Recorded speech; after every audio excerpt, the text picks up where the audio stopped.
Kamitha Suchi, a second-year high school student in Class 2B, was summoned by Ms. Onagata Masami, his teacher, to discuss his career aspirations survey. Masami was puzzled because Kamitha had written Kabuto beetle as his future career. Kamitha explained that he wanted to catch these beetles and give them to children to make them happy. Masami pointed out that it meant Kamitha wanted to make people happy, to which Kamitha agreed, though he admitted he hadn't found his specific goal yet. Masami suggested he become a manga artist so he could create stories about Kabuto beetles, which she believed could be marketable. She even shared a detailed storyline idea featuring a male beetle, a female honeybee, and a locust as a rival. Her elaborate pitch left Kamitha confused about what to do next. During the break, Nanasaki Ikuo invited Kamitha to buy canned drinks. Ikuo expressed concern about Kamitha being called in by Masami for his survey. Knowing Kamitha's tendency to write something silly, Ikuo asked what he had written. Kamitha replied that after discussing it with Masami, he was starting to think about it more seriously. Ikuo asked if there was anything Kamitha wanted to pursue. Kamitha admitted that he wasn't even sure he could picture himself as a college student, let alone have any aspirations. Ikuo insisted Kamitha should figure out his future soon. Just then, Tatsuya Araki and his friends passed by. Araki's friends asked for his career advice, but Araki said he wasn't planning to go to college. They admired Araki's relaxed yet reliable demeanor. Kamitha found himself wishing he could be like Araki, who seemed carefree and fully immersed in gaming. Ikuo mentioned that Araki would likely inherit his family's business and enjoy a fun summer break because of his popularity. Ikuo urged Kamitha to focus on studying for the upcoming final exams, offering to study together in the library after school, especially since Ikuo knew Kamitha struggled with classical literature. Meanwhile, in class, Tsuneki Takari asked Kikuchi Yuko what she had written on her future survey. Yuko said she wanted to be a housewife and raise children while working as an idol. Takedo Yukie doubted Yuko truly understood what it meant to be a housewife. For Yuko, it sounded delightful and she envisioned herself as an idol with children. Hikari teased that Yuko would only appeal to obsessive fans. Stretching her arms, Hikari almost hit Kamitha. She asked what was wrong with him, and Kamitha said he just wanted to sit down because she was using his desk. Hikari apologized but admitted she had deliberately sat there because she found Kamitha's nervous reaction amusing. Yuko reminded Hikari not to take out her frustrations on Kamitha just because she didn't want to lose to her sister in the Santa contest. Hikari denied it, saying she was only teasing Kamitha. Kamitha was relieved when the girls left his desk, though he found himself staring at the spot where Hikari had been sitting. Unfortunately, Yuko noticed his behavior, making him even more flustered. That evening, Kamitha played a game with his older sister, Kamitha Tomoe. They argued over the game rules, leading Tomoe to use some foul language. When Tomoe abruptly ended the game, Kamitha, who had set it up for her to enjoy a summer-themed activity, started cleaning up. Tomoe asked if Kamitha was doing okay with his final exams, recalling how their mother had scolded him for his midterm results. Kamitha said he had been thinking about his future, but hadn't figured it out yet, though he promised to try harder. Tomoe was happy to hear that and offered her support, assuring Kamitha that she would always be there for him. The next day during lunch break at the school cafeteria, Kamitha couldn't find a seat because the cafeteria was overcrowded. Suddenly, Hikari, sitting in the VIP section, waved at him and invited him to join her.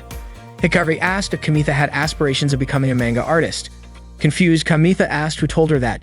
Yuko chimed in, saying it was Ms. Masami who praised Kamitha and said he'd make a great manga artist. Hikari then asked if it was true. Kamitha explained that Masami was just speculating since he had never drawn manga before. They offered Kamitha a seat and he felt relieved. At first, he thought they were going to tease him. Hikari suggested he use the pen name Emerald Sensei. Puzzled, Kamitha asked why that name. Hikari said it was because he had immorally stared at the desk she had been sitting on for far too long. Embarrassed, Kamitha realized Hikari had noticed. Yukie joked that Kamitha might become famous if he drew adult manga, and Yuko excitedly said she couldn't wait to get an autograph from the next big adult manga artist.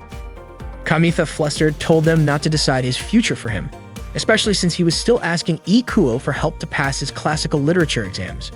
They teased him further, joking that he and Ikuo might be a couple because they were always together, even sharing drinks from the vending machine. Kamitha denied it vehemently, insisting he was neither homo nor immoral, but they just laughed and remained unconvinced. Later in the library, Kamitha and Ikuo were studying together when Hikari approached them, asking if Ikuo could also help her with classical literature. She admitted she was struggling with the subject and added that failing any subject during the finals would mean she couldn't join her family's summer vacation.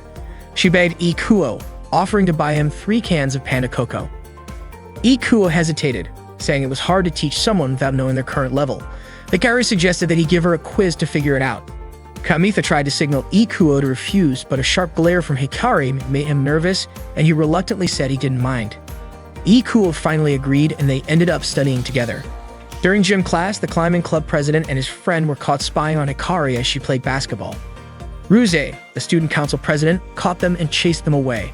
Watching the scene, Kamitha remarked to Ikuo that the climbing club president seemed to have a huge crush on Hikari. Ikuo then asked Kamitha if he liked Hikari as well. Flustered, Kamitha denied it, saying Hikari was the one always teasing him. Ikuo commented that it was better to be teased than disliked because if Hikari ever hated Kamitha, every girl in the class would turn against him.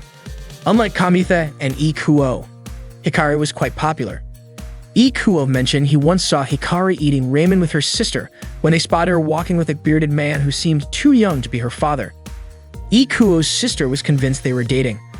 Kamitha speculated that Hikari might have a thing for older men. When Ikuo asked if Kamitha was upset, Kamitha replied that dating adults felt like an entirely different world. Trying to change the subject, he redirected their focus to studying at the library. Kamitha worked hard to prepare for his finals, studying both at the library and at home. Tomoe brought snacks to his room and expressed how proud she was of her younger brother's dedication. When finals week arrived, Kamitha managed to handle his exams well. The results were posted on the announcement board, and Kamitha earned a good rank, even beating Hikari and Yukie. Yuko comforted Yukie, saying she'd forget all about her test scores while swimming in the ocean. She then asked Kamitha if he could teach her sometime before leaving with Yukie. Ikuo noted that Hikari seemed to have passed all her subjects. Suddenly, Kyoko approached Kamitha, commenting on how popular he seemed among the girls. Kamitha dismissed the idea, explaining that he was only talking about test scores with his classmates. However, Kyoko remarked that such conversations never happened back in middle school, which left her impressed. Before she could say more, Makoto waved at Kyoko, and she left after telling Kamitha to help her study next time. Kamitha thanked Ikuo for helping him study. Ikuo mentioned that his cram school was organizing a summer seminar, a 2-week study retreat at a mountain resort, and invited Kamitha to join. Kamitha admitted he wanted to have fun for once, mentioning how long it had been since he hung out with Araki. Instead, he suggested that Ikuo join him for a day at the arcade in the neighboring town. Ikuo agreed, but encouraged Kamitha to at least consider the summer seminar. That day, Kamitha, Ikuo, and Araki went to the arcade to play. After finishing their games, they started talking about them. Ikuo mentioned that Araki seemed so laid back, unlike Miyame Toru, even though they were both taking the same tests. Araki said he would help with his family business and that he planned to go on a 3-day, 2-night trip with the part-time workers during the summer. Araki added that he actually wanted to take care of Usagi, but the second-year girls said they wouldn't go if Araki didn't join. Ikuo asked if those girls were his classmates, and Araki clarified that they were Yukie, Yuko, and Hikari. Kamitha and Ikuo were surprised, and just as Kamitha was about to say something, Ikuo stopped him.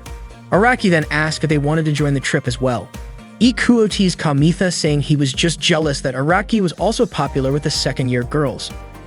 Araki seemed confused and reminded them that Kamitha should already know his preferences. He then went back into the arcade. Kamitha, still confused, remarked that Hikari already had a boyfriend but was going on a trip with another guy. Ikuo laughed, saying that Hikari probably used studying as an excuse to prepare for a group dating trip. Ikuo added that the dynamics of the girls in their class were important. What mattered was that if Araki didn't join the trip, the third-year guys would hold a grudge. Ikuo then followed Araki back into the arcade, while Kamitha decided to go home. On his way back, Kamitha noticed a new pastry shop and thought about buying some sweets for Tomoe another time. Then he saw Hikari working a part-time job with the bearded man Ikuo had mentioned before. Kamitha was surprised and thought Hikari was too young to be dating someone like that. He considered that if he tried harder, he might be able to get a girlfriend or two. But when his eyes fell on a less attractive girl nearby, he changed his mind. Watching Hikari work, Kamitha thought she was incredible and always seemed to be a few steps ahead of him. He didn't want to stay the same, so he called Ikuo and told him he'd join the summer seminar. That night, Kamitha was packing for the seminar when Tomoe knocked on his door, letting him know she finished using the bath. She commented on how much work it took to prepare for the seminar. Kamitha sighed and admitted he felt uneasy because it was a prestigious prep course with students from all over the country, and the only person he knew there was Ikuo. Tomoe reassured him, saying it was a chance to meet some cute girls from other schools. Kamitha blushed and said he wasn't going there to meet girls. Tomoe laughed and praised him for spending his summer vacation studying. She handed him a box of mushroom-shaped chocolates as a gift, which made Kamitha happy. He believed everything would go well as long as he had his favorite chocolate. He thanked Tomoe. Tomoe told him she had gone yukata shopping with Toru that day and had found the chocolates by chance. Kamitha asked if Tomoe planned to wear the yukata to the fireworks festival with Toru. He joked about not knowing who should be focusing on exams. Tomoe smiled and said she wanted to enjoy her final fireworks festival as a high schooler. That day, Kamitha and Ikuo boarded a bus to attend the summer seminar. They arrived at a lodge located in the mountains, where many high school students from various schools were already gathered. Kamitha noticed two girls chatting nearby, mentioning that the place even had a swimming pool. Ikuo reassured Kamitha that there were many students just like them, so Kamitha shouldn't worry about it being his first seminar. Kamitha felt confident that if he stayed motivated, he could catch up to the others. Ikuo was glad to see Kamitha's spirits lifted again. Kamitha believed it was the mushroom shake chocolates he ate on the bus that gave him energy. Suddenly, Kamitha spotted the shadow of a girl wearing a doTERRA, a type of Japanese winter coat, in the upstairs window. Ikuo dismissed the idea, saying there was no way someone would wear a doTERRA in the summer, but Kamitha was startled when the girl suddenly disappeared. Ikuo teased him, saying it might be the ghost of a test taker who had jumped to their death, a story often told at such seminars. Kamitha begged Ikuo to stop, fearing he wouldn't be able to sleep later. Just then, a staff member firmly instructed everyone to head to the conference room for an orientation about the facilities and schedule. The students filed into the room, but one boy tried to sneak out. The staff member quickly grabbed him and dragged him back in. Ikuo was surprised to learn that some students were forced to attend the seminar, and he jokingly warned Kamitha to keep a low profile. That night, Ikuo asked Kamitha how his placement test went. Kamitha admitted he ranked last because he had underestimated the difficulty, thinking it would only cover basic material. Meanwhile, Ikuo was placed in the elite class, alongside the girl they had seen earlier. Her score was far higher than Ikuo's, leading him to suspect she might be a top student from a prestigious school. Kamitha felt naive for thinking he was ready for the seminar. Ikuo encouraged him to rest up for the next day. As Kamitha lay on his futon, he regretted coming to the seminar. He imagined what it would have been like to go to the beach with Hikari instead. In his daydream, Hikari fed him grilled kalbi, and the thought made him blush. Shaking off the fantasy, Kamitha refocused on his goal of improving himself during the seminar. Determined, Kamitha opened the window and declared to the night sky that he would complete the summer seminar no matter what. Suddenly, a beetle crawled into the room, and before Kamitha could react, a girl's hand appeared at the window, startling him. He immediately thought of the ghost story about the test taker. The girl crawled through the window and into Kamitha's room. She was shivering and seemed to need help. Panicked, Kamitha let out a hysterical scream. Kamitha was startled when a girl crawled into the window of his lodge room. He immediately remembered the ghost story about an exam taker who jumped. The girl was shivering and needed help, which made Kamitha scream hysterically. The girl turned out to be Hikari, who asked for a towel. Kamitha, still in shock, questioned if the Hikari before him was a ghost. Hikari sarcastically invited him to check her body to make sure. Hikari then asked why Kamitha was staying at the lodge. Kamitha replied by saying it was his room. Hikari clarified her question, asking why he was attending the summer seminar. Had he done something wrong? Kamitha explained that he came because Ikuo invited him. He then asked what happened to Hikari. Hikari revealed that she had been kidnapped in a car and brought to that place. Hearing the word kidnapped, Kamitha imagined Hikari tied up looking sensual. He quickly dismissed the inappropriate thought and asked who had kidnapped her. Hikari explained that it was her parents. They had caught her working a part-time job and decided to confine her during the summer break. She went on to say that when she told her parents about her plans to go on a group date trip with Yukie and Yuko, they got angry and dragged her to a hotel in the middle of the forest. Kamitha admitted he had suspected that Hikari had lied about her family vacation. Hikari retorted that no girl would openly share details about her love life, especially since there was no benefit in giving Kamitha a rundown of her summer plans. She looked annoyed. Kamitha realized that the more he pressed Hikari about it, the more irritated she became, like a cornered animal. He then asked if she was planning to leave the mountain dressed like that. Hikari replied that she was. She hadn't expected there to be no bus stops nearby, and her phone had been confiscated by her parents, so she had no choice but to wait for the rain to stop. She also shared how she had been chased by a wild deer, which made her scramble up the open window without thinking. Kamitha accidentally noticed her curvy figure and immediately apologized, saying he wasn't thinking anything inappropriate. At the same time, Hikari apologized for soaking Kamitha's chair. Suddenly, she sneezed. Kamitha handed her a tissue and suggested she change her clothes before catching a cold. Unfortunately, all of Hikari's clothes were wet. She complained that her parents had replaced her BBQ grill with textbooks. Kamitha unintentionally glanced at Hikari's chest, which she noticed, startling him. Hikari mentioned again that all her clothes were soaking wet, prompting Kamitha to suggest borrowing some from the nearby girls. Hikari assumed Kamitha was there with female friends, but he clarified that he wasn't. She admitted that she was more afraid of the police than ghosts in that place. In other words, if a guy showed up in the middle of the night asking to borrow a girl's clothes, she'd probably call the cops. Hikari then asked to borrow Kamitha's clothes. She measured his size by patting his backside and comparing it to hers, concluding that their sizes were similar. She borrowed his gym clothes until hers dried. Kamitha warned her that his gym clothes were sweaty. Hikari sniffed them and said they didn't smell that bad. Kamitha panicked as Hikari sniffed his clothes but allowed her to borrow them. Hikari thanked him and left the room. Kamitha still couldn't believe she walked out with his gym clothes. He even wondered if she'd wear her underwear underneath them. That night, Kamitha dreamed of Hikari repeatedly sniffing him. The next morning, Kamitha was still puzzled about why he had such a strange dream. He entered his basic class, doubting that Hikari would be there. He didn't recognize any of the students in the class, making it difficult to blend in with the situation. During lunch break, Kamitha ran into Ikuo and told him about what had happened the night before. He mentioned that it had left him restless, making it hard to get a good night's sleep. Ikuo was equally surprised to learn that Hikari was attending the summer seminar. Apparently, she wasn't in either the basic or elite class. Out of the blue, Hikari approached Kamitha and Ikuo, greeting them with her usual cheerful tone. They ended up sitting at the same table. Her new friend was Yoshida Mako. Hikari and Makoto were in what they jokingly referred to as the grade recovery class, a special class created just for the two of them. It turned out they were both labeled as troublemakers and had been imprisoned during the last test. Hikari was grateful for Moko's company, saying that if Mako weren't there, she would have been stuck alone with a creepy older man carrying a bamboo sword. Ikuo chimed in, questioning why that instructor insisted on such an outdated look, pointing out that people like that were not well received these days. Mako suggested that maybe the instructor dressed that way to appear intimidating. Ikuo dismissed the idea, saying the outfit was simply over the top.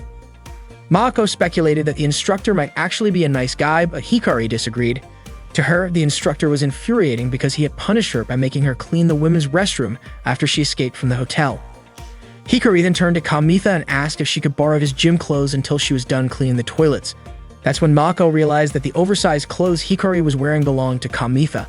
Kamitha was taken aback to learn that Hikari was wearing his clothes for such a task, but he said he didn't mind as long as they didn't get too dirty. Ikuo teased Kamitha, wondering why he seemed happy about it. Mako reassured Kamitha that even if the clothes got dirty, he could just use the coin laundry service to wash them.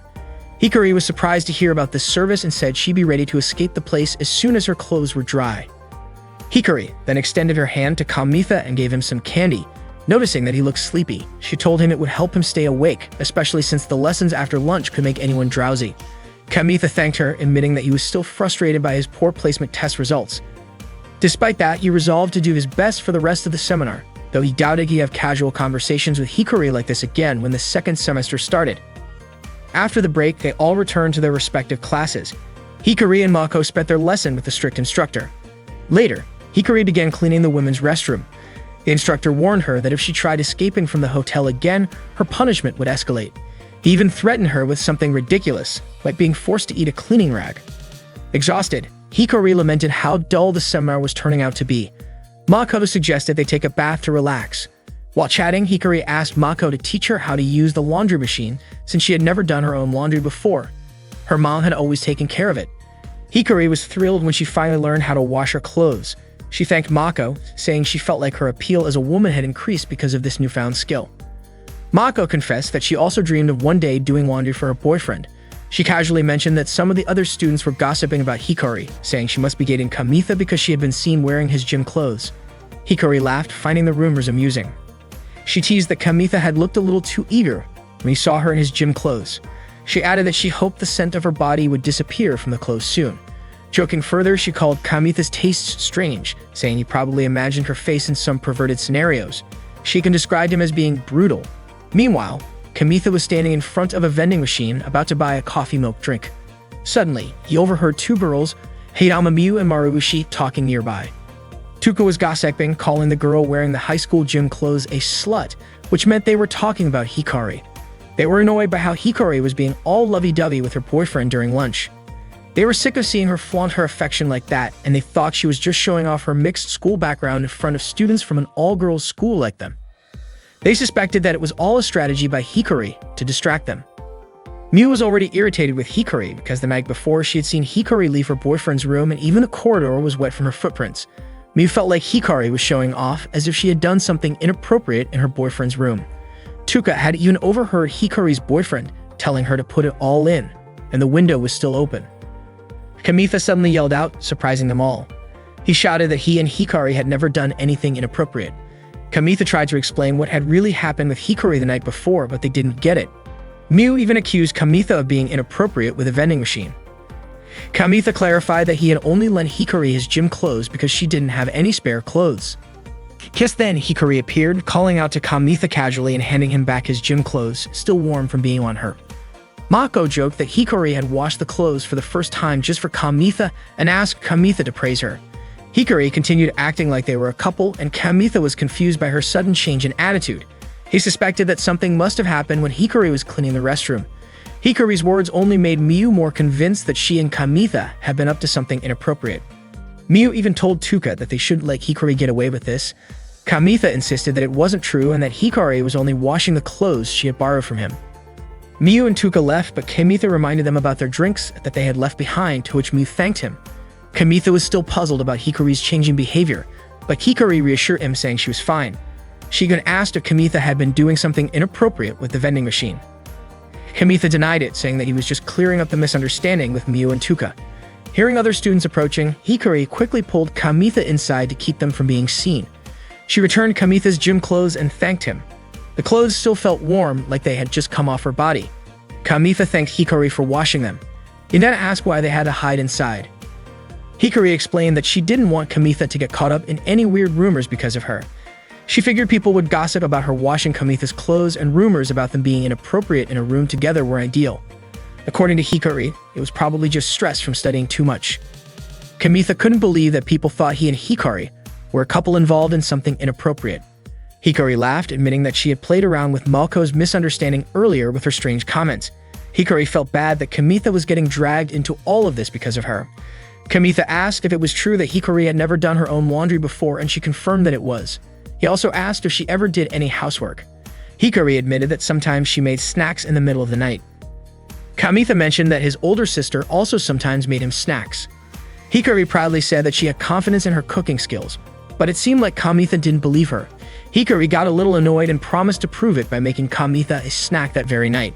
She said she would go find the ingredients later.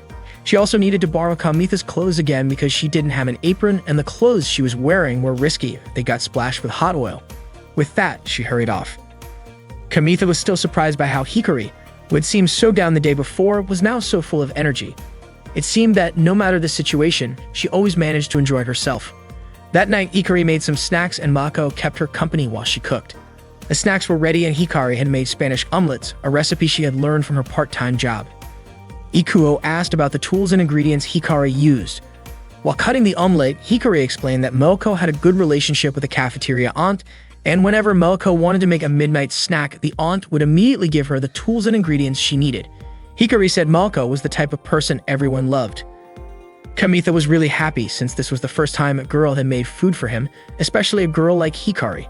They all enjoyed the snack together. Mako loved the taste and was glad she didn't eat too much for dinner. Kamitha liked the texture, and Ikuo commented that the snack had garlic, which was perfect for men. Hikari felt happy that they liked her cooking, especially since it was the first time she had made food for others. Kamitha had felt relieved ever since the summer seminar and was even impressed by Hikari's cooking skills. Mako, however, brought up the calorie count, but for Hikari, a most important thing was that the food tasted good. She didn't worry about calories as long as she exercised every day. Mako teased Kamitha, saying that it was like he already had a wife, with clothes being washed and meals being cooked for him. Hearing that, Kamitha almost choked. Ikuo offered him a drink, and Hikari asked Kamitha if he was planning to get married. Kamitha choked again, and Hikari patted his back. Ikuo remarked that Kamitha was overreacting, and that was why Hikari loved teasing him. Kamitha told Hikari to go to her room and offered to do the dishes for her, but Hikari told him just to keep an eye on things. Kamitha explained that if no one came, he would feel guilty because Hikari had done everything, from the ingredients to the washing up. Hikari replied that she was used to doing the dishes at her job, and she had planned to thank Kamitha before leaving the place. Hikari still intended to leave the hotel because, aside from not being interested, there were many things she hadn't brought with her. Kamitha then told her to wear the clothes that showed her belly button. Hikari asked if Kamitha liked belly buttons, and Kamitha admitted he did, especially hers, which was very cute. Hikari thanked him, but she felt like she looked like a mischievous child in the summer heat. Kamitha told her that he would continue lending her clothes, but he asked Hikari to stop doing such dangerous things like running away from the hotel, which was as dangerous as being chased by a wild deer that night. Hikari didn't want to trouble Kamitha, and she said it wasn't his problem. But Kamitha replied that it clearly was his problem because he was worried about her to the point that he couldn't focus on his studies. He also said he wouldn't let her just leave. Upon hearing this, Hikari turned around and called Kamitha's name. The scene seemed like it was about to turn romantic, but instead, Hikari simply handed Kamitha the plate and asked him to return it. She mentioned that since the weather was getting worse, she would stay and study a little longer.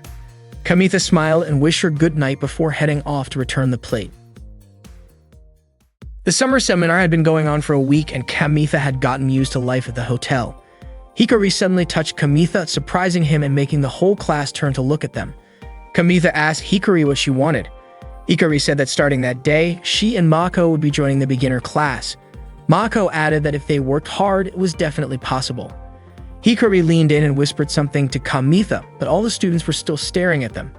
The students teased that Hikari and Kamitha were flirting in class and suggested they should study together in their room instead. Someone even joked that they wished Hikari would visit their room too. Kamitha told Hikari to ignore the comments, but Hikari unzipped her jacket and complained that the air conditioning in the room wasn't cold enough. Mako, shocked, pointed out Hikari's chest size and compared it to her own. Embarrassed, Kamitha quickly covered Hikari's chest with a book and pretended to ask her about solving the problem. Kamitha approached Hikari by the pool. Hikari asked if Kamitha had always been like that in class. Kamitha admitted he had felt offended at first too. Hikari said she felt like it was the end of the world when she first joined the class. Kamitha explained that everyone was studying hard to achieve their goals. Hikari said she felt different from everyone else in the class, but Kamitha joked that maybe she could act normally if her attractiveness wasn't so overwhelming. Kamitha suggested that Hikari would be fine as long as she didn't talk to him too much during class. Hikari said if that were the case, she wouldn't talk to him at all anymore. Kamitha laughed and Hikari asked why he joined the summer seminar. Did he have a goal too? Kamitha couldn't answer. Hikari said that studying hard and going to university wasn't such a bad idea, then invited Kamitha to return to class. The day's lessons went smoothly. That night, Kamitha studied in his room while eating instant cup noodles. He remembered Hikari's question from earlier and thought about how he couldn't tell her that he joined the summer seminar to change himself and that her teasing was making things harder. Suddenly, he heard a noise in the hallway. When Kamitha opened the door, he was shocked to see Hikari standing there. Hikari greeted him with a playful good evening in a cat-like voice. Kamitha told her to knock normally next time because he thought she was a ghost. Hikari insisted she wasn't a ghost. She was a cat at that moment. Kamitha asked why Hikari came to his room so late. Hikari said she was bored, so she came to Kamitha's room. Kamitha was confused, reminding her that earlier she said she wouldn't talk to him. Hikari explained that she didn't bring her phone and felt bored. She walked into Kamitha's room without hesitation, saying she wanted to chat to relax after the stressful day. Kamitha checked the hallway and quickly shut the door. He told Hikari that he was preparing for tomorrow's class, but Hikari noticed his empty ramen cup and said she wanted some. Kamitha apologized, saying he didn't have any left, just the leftover broth. Hikari happily drank the broth, surprising Kamitha. Kamitha couldn't believe Hikari was in his room, wearing her gym clothes and drinking his leftover ramen broth. He said he needed to focus on studying, but Hikari stared at him, making him uneasy. She teased him, saying he wasn't good at concentrating. Kamitha asked why she didn't visit Mako's room instead. Hikari had already been there. The door was open, but the room was pitch black and it seemed she had fallen asleep. Kamitha remarked that Moako was a careless girl, but Hikari suggested that maybe Moako couldn't handle the air conditioning and left the door open to sleep. Hikari then asked Kamitha if he wanted to sneak into Mako's room. Kamitha was shocked, his face turning red, which Hikari found amusing. She commented on how cute Kamitha looked. Kamitha asked if Hikari was really okay just relaxing while everyone else was studying hard in their rooms, getting farther ahead of her. Hikari, however, wasn't the type to compare herself to others. Kamitha resumed his studies while Hikari decided to join him, picking up a textbook and lying on Kamitha's bed. Kamitha's eyes wandered to Hikari's feet, which were swinging playfully above his bed. He couldn't believe there was a girl in his room and quickly tried to refocus on his studies. Suddenly, his pen slipped from his hand and fell to the floor. When Kamitha bent down to retrieve it, he started to feel restless, struggling with thoughts he couldn't control. Out of nowhere, Hikari complained about how boring everything was. She wished she could go on a beach group date instead of being stuck in the summer seminar. She talked about wanting to see the harbor tower, play with fireworks on the beach, and be flirted with by handsome guys. She asked Kamitha if he didn't think that sounded fun. Hikari then added that she wanted to wear a bikini at the beach. Kamitha admitted that Hikari would definitely look sexy in a bikini. Hikari teased him, asking if he wanted to see her in one. Kamitha, flustered, said he couldn't wait to see it. Hikari leaned in, playfully asking if he really wanted to see her in a bikini. Kamitha stammered, pointing out that she didn't even bring a swimsuit like that with her. That night, they went to the boys' bathing area. By then, it was past 9 p.m., and all the students had already left since that was the curfew for bathing. Hikari wore a bikini, while Kamitha wore Hikari's pareo. Hikari burst out laughing at the sight, saying it suited him. Kamitha told her to stop laughing since she was the one who forced him to wear it. Hikari mischievously tugged at the pareo, asking for it back. Kamitha quickly stopped her, reminding her she was the one who lent it to him in exchange for his gym clothes. Kamitha then asked why they had to go to the boys' bathing area. Hikari playfully suggested they could go to the girls' bathing area instead. Kamitha clarified that wasn't what he meant. He just didn't understand why she needed to show off her bikini in the bath area instead of just staying in his room. Hikari complained about mosquitoes in his room and said she didn't want to be cramped in a tiny bathroom with him. Hikari then asked Kamitha what he thought of her bikini.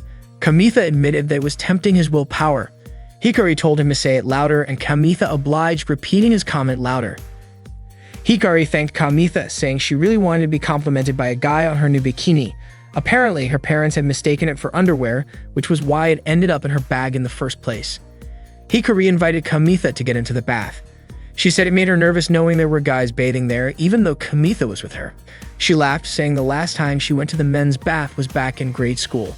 She then asked Kamitha when the last time was that he went into the women's bath. Kamitha replied that it was also in grade school and asked her to change the subject.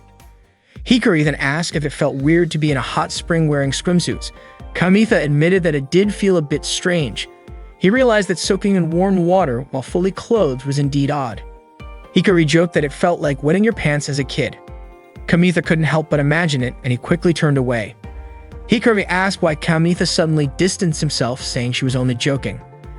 Kamitha felt lightheaded from all the strange things Hikari was saying.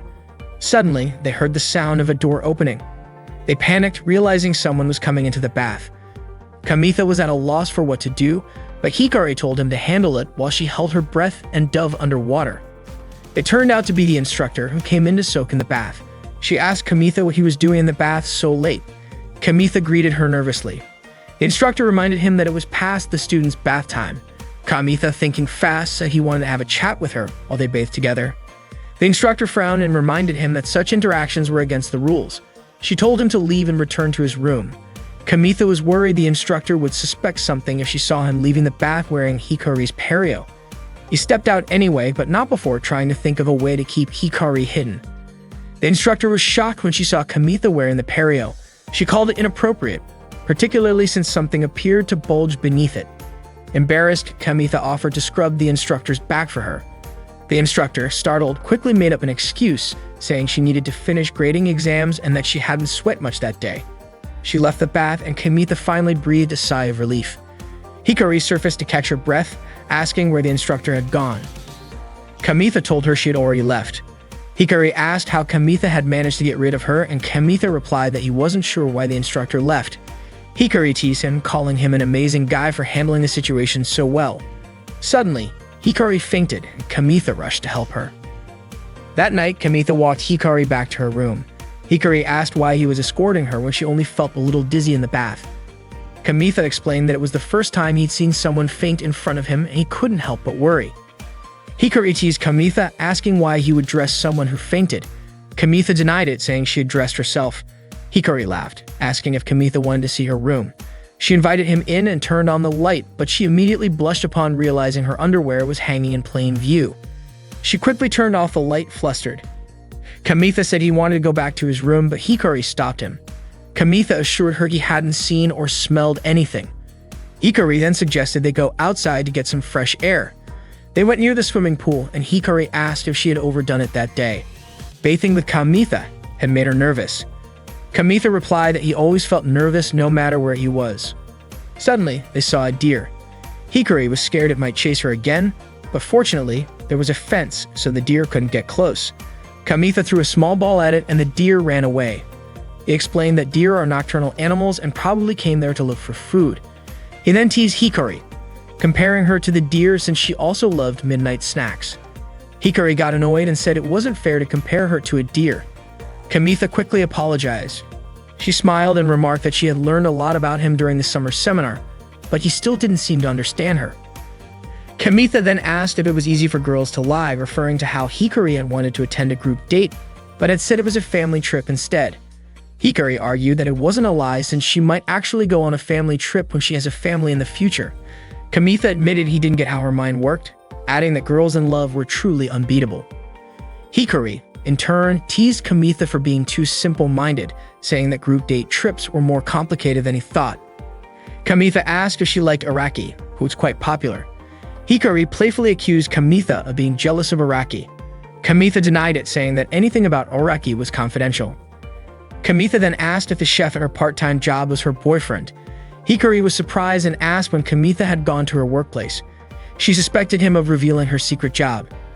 Kamitha denied this, saying he had no idea what she was talking about. Hikari explained that the school had informed her parents after someone reported her to the disciplinary committee. She admitted it was her fault for working secretly. Kamitha mentioned seeing her talking with the chef.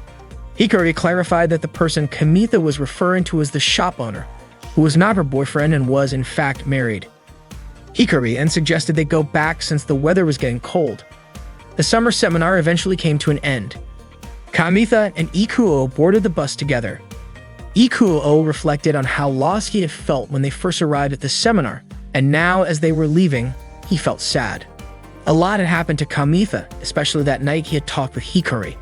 Since then, however, Hikari hadn't spoken to him again, and Kamitha suspected she might be wary of him. Ikuo regretted not saying goodbye to Mako. Kamitha noticed Mako at a window on the upper floor, but he reassured himself that Mako wasn't a ghost. It turned out Mako had overslept and was being scolded by the instructor. Mako explained that she had rushed to wake up early to see the bus off, but the instructor called her a failure. Mako protested, saying she had even worn long clothes to avoid catching a cold during exams. The instructor lectured her about the dangers of the night wind and also scolded her for always sleeping with her door open. The instructor threatened Mako with more trouble if she failed her exams again. Frustrated, Mako reminded the instructor of her own embarrassing moment last year when Mako had kindly brought her a kendo sword and sunglasses. The instructor apologized, saying there were many strange and scary high school students. She then mentioned a close call in the bathhouse where she was almost ambushed. That evening, Hikari visited her workplace to meet the shop owner. She had quit her part-time job after her parents found out about it. The shop owner assured her that her parents must have had their reasons and encouraged her to talk things through with them. Hikari had come to the shop to seek advice from the owner. That night, she got her phone back and called Yukie to tell her everything that had happened. Yukie asked if there were any cute guys at the summer seminar, but Hikari said that everyone there was too focused on studying and had a serious vibe. Yukie teased her, asking if Hikari liked anyone there. Hikari, annoyed, said that the only things worth mentioning there were an old man with a kendo sword and a deer. She then asked about Yukie's vacation, but Yukie said it had been nothing special. When Hikari checked her phone, she found a ton of missed calls in her call log. The next day, Kamitha headed to school with Kyoko.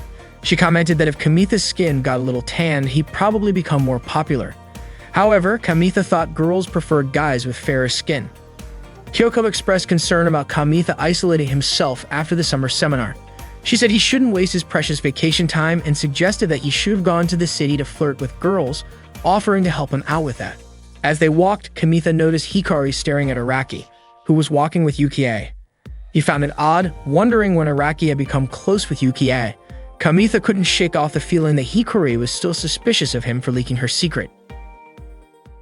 The new school semester had started, but Kamitha was feeling down because Hikari had been ignoring him. At the vending machine, Ikuo approached Kamitha looking unusually cheerful. Curious, Kamitha asked what happened to make Ikuo so happy. Ikuo shared that he had finally reconnected with an old friend after a long time. Kamitha rarely saw Ikuo in such high spirits. Ikuo then asked if there was a girl Kamitha liked. The question caught Kamitha off guard and he quickly denied having any crushes. Unconvinced, Ikuo kept teasing him, but Kamitha maintained his denial. Ikuo remarked that having someone to like would make life feel more beautiful, leaving Kamitha wondering why Ikuo had suddenly become so upbeat. Meanwhile, Hikari, Yukie, and Yuko were chatting that morning. Yukie bragged about how she had invited Araki to walk to school together so they could spend some time alone. She proudly shared that she'd been getting cozy with Araki, although she hadn't confessed her feelings to him yet. Kamitha saw the three of them talking, and he overheard Hikari saying that if she had a boyfriend, she would also act lovey-dovey with him. Hearing this, Kamitha couldn't help but imagine Hikari acting cute as his girlfriend. Later, Kamitha found a note from Hikari asking him to meet her behind the school. Curious, he went to the designated spot where Hikari approached him. Kamitha asked why she wanted to meet him there. Hikari explained that she wanted to return his gym uniform. She also asked Kamitha to keep their time together at the summer seminar a secret because she didn't want Yuki finding out they had spent time together. Kamitha, however, suspected her motives. He asked if Hikari was worried that Yukie might try to steal Araki from her if the rumor spread. Hikari denied it, but Kamitha wasn't convinced. If that wasn't the case, why didn't she just return the uniform in class? He also questioned her change in behavior after their conversation at the hotel pool. Hikari admitted she had her reasons, but Kamitha pressed further, asking if she was embarrassed about being seen with him. Hikari explained that when Yukie called her, she had asked if Hikari had met any nice guys. Yukie's intuition was sharp, so Hikari panicked and lied, saying she had only encountered a deer. Kamitha couldn't understand Hikari's behavior since she was usually so straightforward. Frustrated, Hikari grabbed the gym uniform back, but Kamitha refused to take it unless she gave him a proper explanation. Suddenly, Makoto appeared and apologized for interrupting them, jokingly asking if they were in the middle of a breakup. Both Kamitha and Hikari immediately denied it in unison. Kamitha recognized Makoto as one of Kyoko's friends and a member of the disciplinary committee. She explained that she was patrolling the area because couples had been caught engaging in inappropriate behavior around the school. Hikari clarified that Makoto had misunderstood. She and Kamitha were not dating. Makoto explained that she had suspected otherwise because the back of the school and the pump house were popular spots for couples to hang out. She also noted that summer seemed to make students more adventurous, and the disciplinary committee had been busy since the start of the semester. Makoto went on to share that she had recently caught a couple in the rabbit shed. The situation was so extreme that she fled without even reprimanding them. Hikari, curious, asked what exactly the couple had been doing. Makoto hesitantly admitted that they were using carrots and celery inappropriately. Both Hikari and Kamitha were shocked. Changing the subject, Makoto mentioned that before summer break, the disciplinary committee had received a report about a student working a part-time job. Kamitha asked if the job was at a Spanish bar, but Makoto refused to reveal any details. Hikari then threatened to report Makoto to her supervisor if she didn't perform her duties properly. Under pressure, Makoto reluctantly admitted that the part-time job was indeed at a bar, though she didn't know the specifics.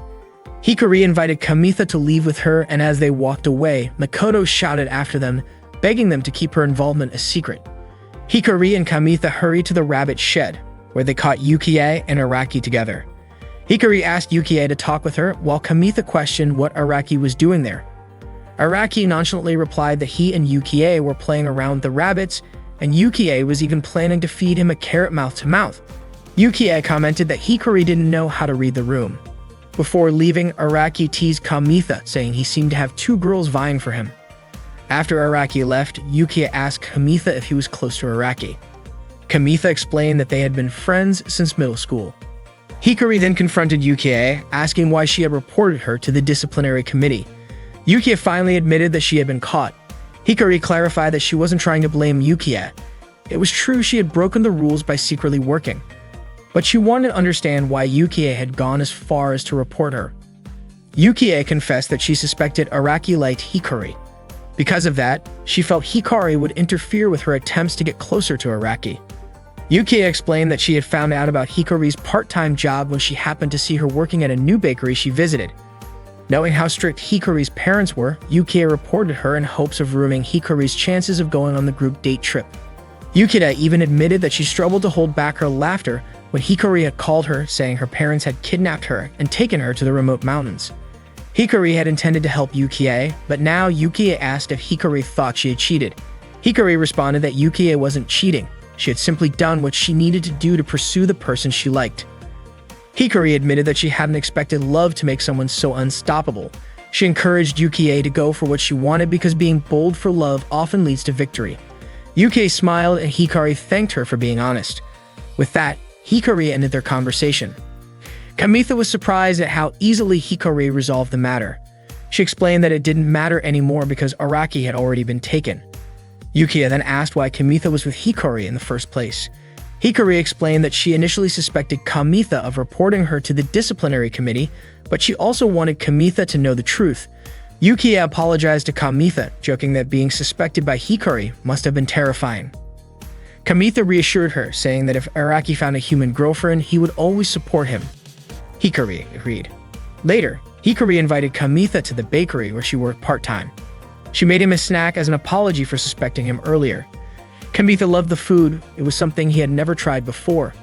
Hikari felt fortunate to have the chance to apologize now because she realized it was getting harder to talk to Kamitha as time went on. Kamitha asked when Hikari had started suspecting Yukie. Hikari revealed that Yukie was the only one who hadn't called her after she canceled her plans on the day of the event. Plus, Yukie's sharp intuition would have made her realize that Hikari and Kamitha had spent time together during the summer seminar. That's why Hikari had been acting distant toward Kamitha. Kamitha shrugged, saying he wouldn't have cared even if people found out or started gossiping. He suddenly remembered the hiking club leader who had a massive crush on Hikari and silently felt relieved that no one knew about his closeness to her. Kamitha then asked why Hikari hadn't told him about her suspicions earlier. Hikari explained that she hadn't been able to say anything without solid evidence until they caught Yukie and Araki at the rabbit shed. Kamitha wondered aloud if Hikari had intentionally dragged him into the situation. Hikari got emotional, saying she felt like her childhood friend had grown up by going to the beach and maturing, while she was the only one left behind. Finally, Hikari handed Kamitha back his gym uniform, bringing closure to everything that had happened during the summer seminar. Kamitha smiled and suggested they go to the beach together right then because they could grow up too. That evening, they went to the beach together. It had been a long time since Hikari had smelled the salty sea air. They saw a large dog playing nearby and Hikari was eager to join in. She loved animals, but her parents didn't share the sentiment. Kamitha suggested they play catch with a small ball he had brought, the same one he used to scare off the deer that night. After their conversation at the pool, Kamitha had gone back there several times, hoping to run into Hikari again. The ball was something he'd picked up during one of those visits. Hikari apologized to him and then grabbed the ball, running off with it. She threw it in his direction, but the wind carried it into the water. Kamitha quickly waded in to retrieve it, but as he was heading back to shore, he suddenly stumbled and fell into the water. Hikari rushed to check if he was okay, but Kamitha simply said he wanted to keep playing catch. Hikari laughed. She reached out her hand to help him up, but a wave knocked them both back into the water, soaking their clothes completely.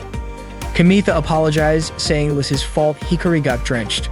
As he looked at her, he accidentally noticed her wet shirt had turned translucent, clearly revealing her bra.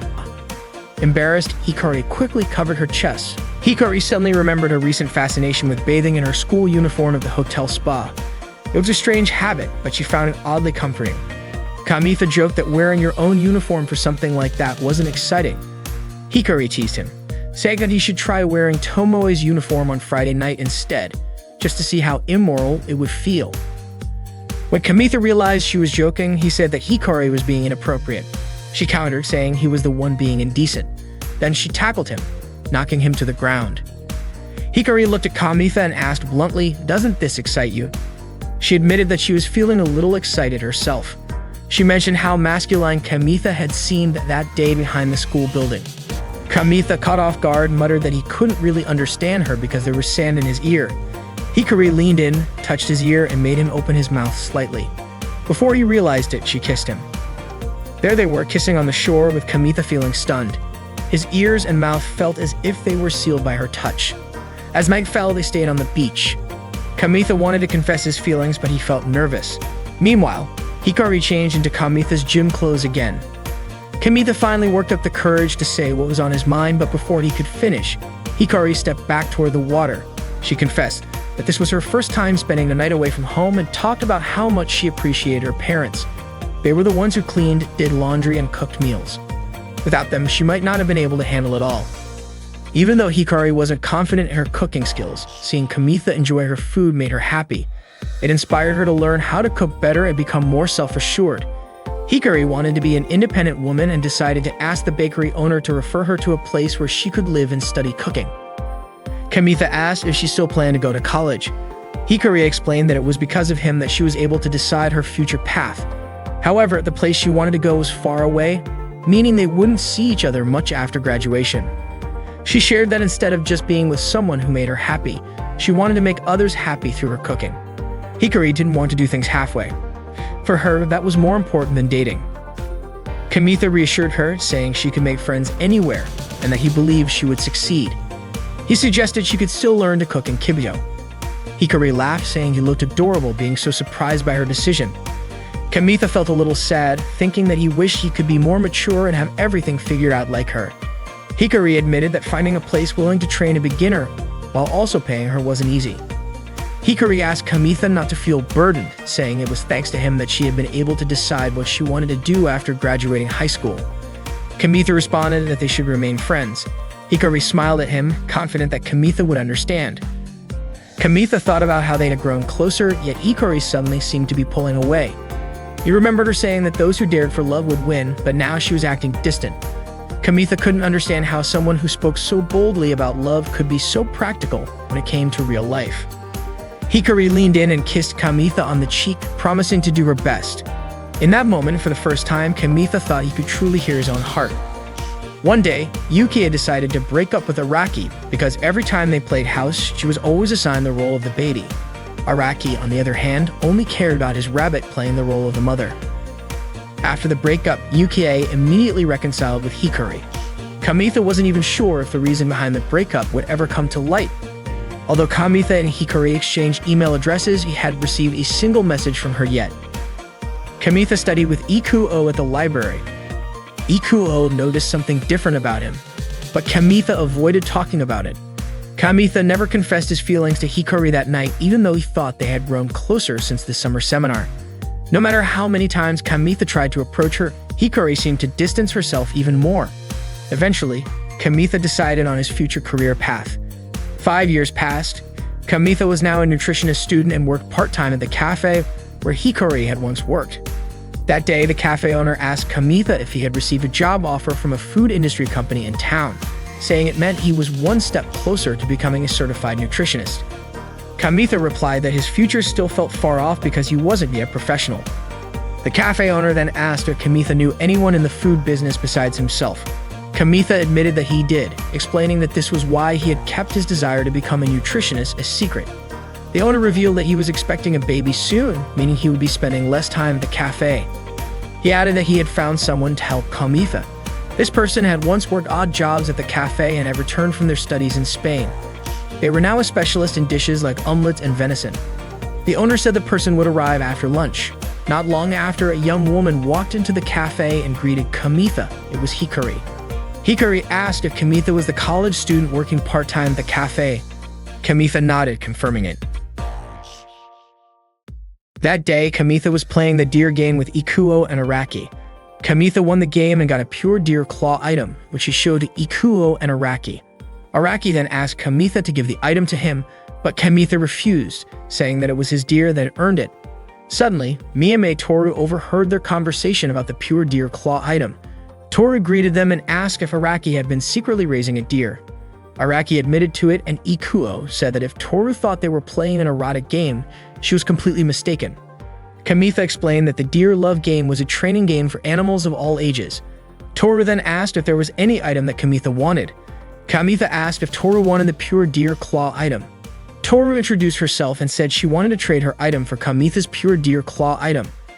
Kamitha was surprised by the size of Toru's deer, and Araki even called it a deer god. Kamitha was curious about how Toru raised her deer. Toru said she had been playing the game since its release and asked if they had only just started playing. Kamitha was surprised because they had also been playing since the game was first released, and he wondered how long one would need to play to have a deer that big. Kamitha then decided to give the pure deer claw item to Toru. Toru asked to see Kamitha's deer status before she would hand over her item, but the close proximity of Toru's face made Kamitha very nervous. Toru said Kamitha's deer was a night battle expert, and Kamitha responded that deer were nocturnal animals. Suddenly, Shiori's voice was heard calling Toru to the club room. Shiori arrived with Tomoe, and Tomoe was surprised to see Kamitha, Ikuo, and Araki. They greeted Mo, who mentioned how they always play the deer game at both home and school as if they were possessed. Toru immediately called Kamitha by his name and greeted him, saying it was nice to meet him. Kamitha was surprised because Toru knew his real name. Shiori quickly pulled Toru to check her size in the club room, even though Toru hadn't decided yet to become her model. Toru apologized to Kamitha, and Kamitha reassured her that it was fine because they could trade items the next time they met. Toru promised that she would give Kamitha an item as a gift next time, and Shiori continued to pull Toru along. That night, Kamitha was playing the deer game in his room and lost. It was tough playing at a high level, and he wondered if it would be easier with Toru's deer. Kamitha thought that Toru was a calm person, and he imagined that if only his older sister had the same personality, they wouldn't fight over the bathroom every morning. Kamitha then decided he wanted to raise a deer to match Toru's, so he could be as good a gamer as she was. The next day, Kamitha and his friends went to their usual spot to play games during their school break. Araki was surprised that Toru, who was considered an esteemed student, turned out to be a gamer. He had no idea. Ikuo asked Kamitha if he was sure about giving the item to Toru. Kamitha was confident, and he believed that as a reward, they could become friends with Toru and exchange information. Even after seeing Toru's huge deer, Kamitha wasn't going to back out, and as a gamer, he wanted to show his determination. They were all shocked to see Toru lying on the bench where they usually played games. Toru had purposely come to that spot to give Kamitha an item as a thank you for his kindness and invited him to play again. After school, the four of them went to a karaoke place. Araki suggested they go there when Kamitha said they needed to find a more suitable place to exchange items. Toru wanted to sing first. Ikuo whispered to Kamitha, commenting on how Toru was singing even though they had come to exchange items. Kamitha said it was fine since they were at a karaoke place. Ikuo felt uneasy because all he and Kamitha knew were cartoon songs and game soundtracks. However, they were both surprised when Toru sang a song from the Inago Mask soundtrack and even mimicked the opening dance moves. Meanwhile, Shiori and Tomoe went to a cafe, and Shiori told Tomoe that Toru had given Kamitha an item she had made herself. Tomoe was sure that Toru must have stayed up late making it because Toru looked really sleepy that day. The waitress brought them drinks, and it turned out the waitress was Hikari, who was working part-time. Hikari didn't expect Tomoe, the Miss Santa, to show up at the cafe where she worked. She really wanted to talk to her, but she had to keep her part-time job a secret. After Toru finished singing the Inago Mask song, Araki said it was time to exchange items. However, Toru asked for a short break. She passed by Kamitha and Ikuo, who were sitting. Kamitha felt nervous when Toru walked past him and sat next to him. Seeing Kamitha enjoying his pudding a la mode, Toru asked if he liked that dessert. Kamitha said that he actually liked sweet foods. Toru then asked if she could try some. Hearing that, both Kamitha and Ikuo were surprised. Ikuo quickly said that it was almost like a kiss, but handed Toru the pudding that was still intact. Toru said she wouldn't mind if only she was the one singing. Kamitha responded that they all knew cartoon songs, so they joined in and sing too. Toru explained that she had prepared equipment for the night battle along with a bonus feature to determine the enemy's location. Kamitha was very happy because the item matched his deer's abilities, and he thanked her. Araki asked if Toru liked multiplayer games. Toru asked why Araki was asking that. Araki replied that it was because her night vision goggles would shine brightly during a duel. Toru said that most of the games she liked were multiplayer. Kamitha said that they also enjoyed multiplayer games. Araki again suggested they play together the newly launched Mirusu game. Kamitha asked if Toru wanted to play that game with them. Toru said she had already pre-ordered it. Over time, they got closer, and they went together to buy the game to play together. They started playing the game and created their characters. Kamitha chose a bear, and Ikuo asked why Kamitha wasn't using any equipment. Kamitha guessed that the high starting parameters must be the specialization of the bear. Toru used a rabbit character, and Kamitha thought her slim physique really represented Toru's image. The game began, and they agreed to start in the forest as their initial arena. When the game started, Kamitha couldn't see the others. The area he was in didn't show his friends' characters. Toru said a rabbit character was walking on a bridge. It was so hard to meet even friends in that game, let alone enemies. The image displayed in Araki's game showed Toru's rabbit character's backside as it walked. Apparently, Araki's fox kept pushing the rabbit, and they both fell off the bridge. Both the rabbit and the fox died in the game. Toru asked Araki to adjust the camera placement correctly. Araki realized that his fox character had died. Kamitha's bear character suddenly died as well. Ikuo's shooter character was immediately attacked by enemies and died too. They all lost, but they were so excited because the game was really fun. Ikuo then asked if Toru's character had the ability to detect enemies, but it turned out that Araki's character had that ability. Kamitha asked if that game wasn't Toru's favorite, and Toru said the game was really fun. The next day in the girls' changing room, Toru was changing into her sportswear with Tomoe and Shiori. Shiori praised Toru for being good at any sport and said that if she joined any extracurricular activity, she would definitely be made a regular player. However, Toru wasn't interested in extracurriculars. She just wanted to play games. Tomoe asked about the game Toru had been playing with Kamitha since last week. Toru said that playing with other kids reminded her of her middle school days because lately she had always played games alone. Shiori agreed that those memories were important and then suggested that Toru become a model at COMIMMA. Toru mentioned that she had been playing the Mariusa game because she heard Shiori say her game character was cute, so she pre-ordered it. She didn't expect to be able to play with friends. Toru also mentioned that Kamitha said the same thing as Shiori, that the rabbit character represented her image very well.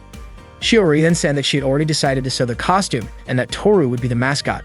Shiori was confident that with the rabbit costume, Toru would become famous. Toru admitted that COMIMMA sounded fun, but she didn't want anyone she knew to see her cosplaying. Shiori questioned who exactly Toru didn't want to be seen by at COMIMMA. Toru quickly changed the subject, saying that Tomoe had lost some weight. After school, Kamitha, Ikuo, Araki, and Toru played games together.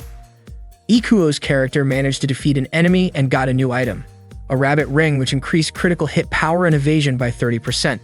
The ring could be considered a vitality booster. Ikuo decided to give the rabbit ring to Toru's character, as it would be more effective for a rabbit character to wear it. Toru thanked him and said she would get a lot of critical kills. Toru then asked if Kamitha wanted the rabbit item too. Kamitha said it was fine because he hadn't really thought about it. Toru showed him a rabbit keychain she made herself, giving it to Kamitha. She had made it because she really liked the character. Araki even said he wanted one too. Kamitha quickly took it and imagined Toru cosplaying as the rabbit character. That day, they went to the game center. Araki played the claw machine, aiming for a rabbit character doll. He almost got it, but ended up with a plaster hand, which he gave to Kamitha. Araki then tried again. Kamitha noticed Toru was looking at the Gusgold game, and it turned out that Toru used to play it a lot with her friends in middle school. Kamitha said that there were often weekly duels held at that place, and many famous gamers would come in the evening. Toru said she preferred not to duel and mostly played Gusgold when she was in her third year of middle school. Kamitha invited Toru to play together. It turned out there were two elementary school kids who had been watching them for a while. Toru and Kamitha started playing the game. Kamitha said that Toru's targeting was unstable, probably because she hadn't played it in a while. Toru wasn't worried about it, saying she would get used to it over time. Kamitha promised to help her. Before long, they were challenged by the two elementary school kids. Kamitha didn't take them seriously, thinking that they were just two little kids playing. However, it turned out that these two elementary school kids were pretty good. Their names were Wataru and Takeshi. The game began, and Wataru successfully captured Kamitha. Wataru then said that Kamitha and Toru as a couple were ruining the view and arrogantly claimed they would definitely win. Toru told Kamitha to stay quiet. Meanwhile, Takeshi kept shooting at Toru, but she managed to dodge his shots. Toru took cover behind Wataru, who was still capturing Kamitha while Takeshi prepared to shoot at them. Kamitha wondered how it was possible that Takeshi's shots didn't hit Wataru. Wataru then asked if Takeshi had betrayed him. Toru quickly kicked Wataru and pushed him toward Takeshi, causing Kamitha to be pushed as well. Once he broke free from Wataru, he immediately started shooting at both of them. Wataru and Takeshi tried to rush Kamitha, but Toru arrived just in time and destroyed their robot bodies. The game ended, and the two elementary school kids were finally defeated. Kamitha joked, asking if they were holding back just because they were fighting against girls. He then gave the rabbit keychain to them. Kamitha told them about a crane game that was popular among high school students. The two kids left, saying that next time they wouldn't lose. Kamitha mentioned to Toru that he felt sorry for the two elementary school kids for losing. Toru, however, said that when she was in grade school, she had been treated even worse. Kamitha found it extreme when Toru kicked the dead robot bodies, saying that if she kept doing that, she might never get any more enemies. Kamitha also apologized for giving the rabbit keychain Toru made to the elementary school kids, but Toru reassured him, saying it was fine and not to worry about it. Kamitha complimented Toru for getting a headshot earlier, but Toru admitted she was nervous when she remembered getting the headshot. She hadn't expected to win while playing Guskull after so long, and it was all thanks to Kamitha. Toru promised to stop kicking the dead robot bodies and then asked Kamitha to be her partner in Guskull. Araki and Ikuo brought over some stuffed toys they had won from the claw machine. Kamitha mentioned that he had just played Guskull with Toru. Toru said she was happy because after such a long time without playing, she felt like playing with Kamitha made her stronger. Araki said he was a solo Guskull player, and Ikuo admitted that he had stopped playing Guskull after grade school. Toru said that as long as Kamitha was her partner, she felt stronger. Kamitha agreed to be her partner in Guskull, and Toru thanked him. That night, Toru took a bath, still thinking about their Guskull game earlier. She reached for the Guskull robot that was nearby. Her older brother immediately yelled at her to hurry up and get out of the bathroom. Kamitha, Toru, Araki, and Ikuo were teaming up in the game Miryusa, working together to defeat their enemies. We laid out the strategy. The rabbit would act as bait, the shooter would target the enemy's arms and legs, and when the enemy's neckties glowed, Araki's fox would cast a spell on Kamitha's bear, initiating a rolling attack. Following this plan, they successfully took down the enemy boss. Toru remarked on how strong the boss was. Ikuo noted that if Toru hadn't known the boss's strength, it might have been twice as troublesome. Toru meant that she had been able to monitor the boss thanks to the rabbit ring item that Ikuo had given her, which increased her evasion. Ikuo felt is spot on to have given it to Toru. That day to the physical education class, so she headed back to class first, with Araki thanking her as she left. Before departing, Guru invited Kamitha to play Guskull after school, and he agreed, saying he'd wait for her at the school gate later. Araki then asked Mida had been going to the game center so often lately. Kamitha explained that been playing Guskull every day to the point where his wallet was getting thin. Ikuo commented that due together in the game made it end quickly. Araki suggested that maybe Mida wasn't interested in other games and proposed they play something that didn't cost much. Kamitha agreed and asked if he knew of a game center that offered game grabbed. Ikuo mentioned that it wasn't tillable in Kibito, so Kamitha would need to find a substitute game as his partner. Kamitha then asked if Ikuo would with him. Ikuo replied that he'd been play a lot lately and wanted to study at home that day. At the game center, Kamitha tried Toru to play another game. He suggested they try the bus stop game and explain how to score points. However, Toru didn't seem interested and to play Guskull instead. At that time, Toru played Guskull with Iku, her partner. Araki was surprised that they won, even though it was their first time teaming up. Ikuo was worried because Toru's playstyle, one-handed victory, could cause problems. Toru was indeed skilled, but it might make others like her. When their opponents lost, they immediately approached Toru, making Kamitha very concerned for her. Fortunately, the opponents just gave Toru a thumbs to Kamitha. This situation was more worrisome than Toriling in the game. Kamitha overheard Kyoko and Makoto discussing their foe approach and greeted them. Suddenly, Makoto was startled and tried to hide. Kyoko introduced Makoto to Kamitha, mentioning that she was on disciplinary committee at school. Makoto was upset that Kyoko had revealed this. Kamitha remarked it wouldn't be good if Ruise, the head of the disciplinary committee, found out, but Kyoko assured him that Kamitha would keep it a secret. Makoto said it was fine. She was accompanying Kyoko because she was worried about delinquents, and protecting a student from incidents was part of the disciplinary committee's role. Toru then approached them and Kyoko greeted her. Kamitha asked if Toru lost her game. It turned out Toru was going to a ring session afterward, located near Thacian. Kyoko mentioned that the tutoring place was quite famous. Toru then said her guys. Kyoko commented that Toru was very pretty and asked Kamitha if Toru was a 30 student. Kamitha confirmed that she was a third year and a friend of his older sister Moe. He mentioned that he and Toru had been playing games together lately. Kyoko then, if Kamitha was also attending tutoring, warning that if he relaxed too much because he was a second year, he might not advance to the next grade. She even teased that they might be in the same class next year. After leaving the game, Sentimito went to Toru's tutoring place to pick up a brochure. Helner was thinking about what would happen if he attended the same tutoring place as Toru. Endly, Kamitha saw Ikuo, even though he had previously said he would study at home. Kamitha became anxious of what Ikuo was doing there. He was shocked to see Ikuo and Toru enter the ring place together. Kamitha couldn't believe what he had just seen. Upon arriving home, he asked Moe for her perspective. He inquired about Ikuo. Moe mentioned that Ikuo's grades were excellent at that time, unlike in grade school. A guy as cool as Ikuo would be liked by many girls. Moe then asked if Kamitha wanted to know what others thought of him, but Kamitha quickly retreated to his room. The next day at the game center, Araki and Ikuo tried the bus road game. They lost multiple times because they couldn't operate the bus timely in traffic jams. They wondered how Kamitha could play such a difficult game. Araki vowed to beat Kamitha's high score. Meanwhile, Kamitha and Toru were waiting in line to play Gusgal. When it was their turn, Toru was well known among the kids at the game center, and they invited her to play with them. Toru asked Kamitha and he agreed, choosing to play the bus road game instead. The game center was bustling on the weekend. Kamitha couldn't get close to Toru at all. It's no surprise Toru became popular. She was a girl obsessed with winning. The line of people wanting to play with her was long, even though battling against her would be more interesting. Kamitha didn't feel like playing the bus road game and decided to go to the restroom. Suddenly, Takeshi arrived with Hikari, and they approached Toru, who was playing Gusgal. Meanwhile, Makoto was posing in the photo booth when she heard a commotion between Hikari and Toru. Hikari demanded that Toru stop bothering others around her, but Toru replied that she was just playing normally. Kamitha saw this and approached them, trying to mediate. Hikari accused Kamitha of acting like a hero when in class he was barely noticeable. Makoto intervened, asking them to keep their voices down to avoid disturbing other players.